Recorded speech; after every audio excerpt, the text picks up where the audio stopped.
તો એવી એક કઈ વાત છે કે જે આપણા હૃદયમાં ધારીએ તો જીવનના છેલ્લા શ્વાસ સુધી આપણને પ્રેરણા મળતી રહે, ઉત્સાહ વધતો રહે, નવા વિચારો આવતા રહે, પ્રશ્નો આવે તો એ પ્રશ્નોનો સામનો કરવાનું બળ રહે, એવી કઈ વાત છે. તો એ છે જીવનનું અંતિમ લક્ષ્ય જાણવું, એને સ્પષ્ટ કરવું અને દ્રઢ કરવું. ગાંધીજી કેવા હતા? પહેલા તદ્દન સામાન્ય માણસ હતા, તદ્દન સામાન્ય. કેટલા સામાન્ય હતા? એક વખત એમને 8-10 માણસની એક મીટિંગ, એમાં આભાર વિધિ કરવાનું કહેવામાં આવેલું, અગાઉથી કહેલું, અને આભાર વિધિના શબ્દો એ લખીને લઈ આવેલા અને ઊભા થઈને વાંચવાનું હતું. એમાં એમને માતાજી આવી ગયા. માતાજી આવે એટલે શું થાય?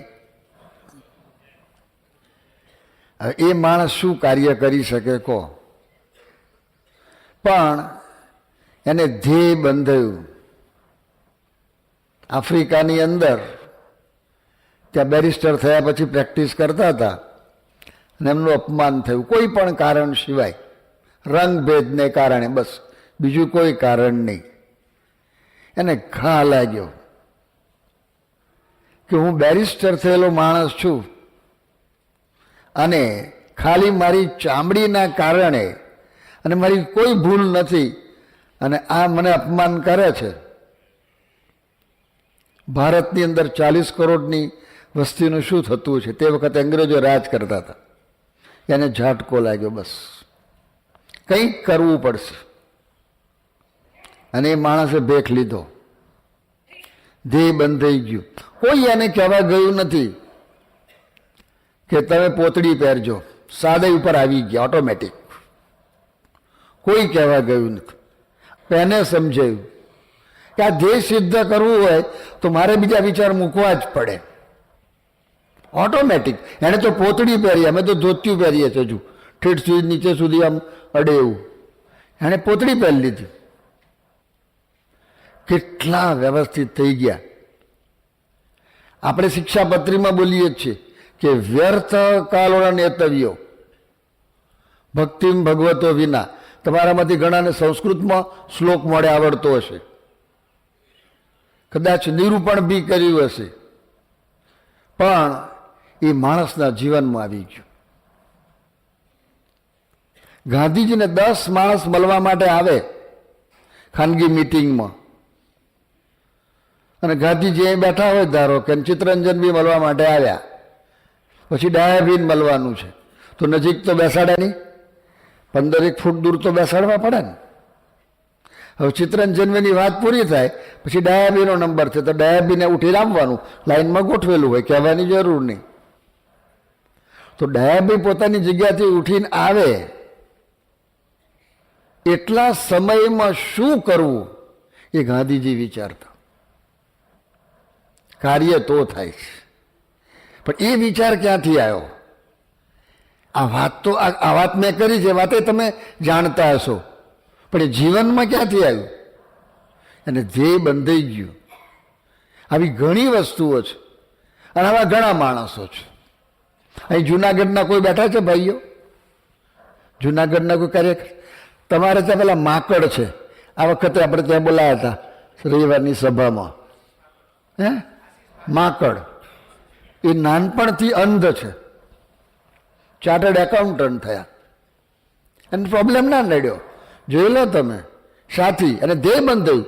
આંખે દેખાતું નથી, પ્રોબ્લેમ છે, પણ પ્રોબ્લેમમાંથી રસ્તો કાઢ્યો. એ રસ્તો કાઢવાનું બળ ક્યાંથી આવ્યું? એને ધ્યેય કે મારે થવું છે તો એમાંથી રસ્તો નીકળ્યો. આત્માની તાકાત અનંત છે. આપણે કહીએ છીએ ને કે આ શરીર હું નથી, પણ એ ખરેખર તાકાત આત્માની જ છે. તો આ બીજી રીતે નીકળી. તો આ ભૌતિક માર્ગની થોડી વાત થઈ. આધ્યાત્મિક માર્ગમાં જુઓ, તો આધ્યાત્મિક માર્ગ, જે ટેકરા ઉપર આપણે બેઠા જ છીએ, એ ટેકરા ઉપર આ મંદિર આપણે જોઈ રહ્યા છીએ. આટલું જબરદસ્ત કોમ્પ્લેક્સ, આમ ગુજરાતમાં નંબર આવે એવું છે આ કોમ્પ્લેક્સ. નદીનો કિનારો, આવો ટેકરો, આટલું શાંત વાતાવરણ. આજે આપણે બેઠા જ છીએ. સ્વામિનારાયણ ભગવાને સંકલ્પ કરેલો, આખો ઇતિહાસ છે એનો, માપણી કરેલી. જીવા ખાચર પછી જરા ફરી ગયા, અને પછી મહારાજ સારંગપુર ગયા, પછી દાદા ખાચર ગયા અને પાછા લઈ આવ્યા. એટલે કે આ અત્યારે ગામમાં જે મંદિર છે થયું. પછી સારંગપુરમાં ત્યાં પાછું પ્લાન કરેલું, તે શાસ્ત્રી મહારાજે કર્યું. પણ આ જગ્યાએ શાસ્ત્રી મહારાજે મંદિર કર્યું. જો વિચારો, તે વખતે ભાવનગર રાજ્ય હતું.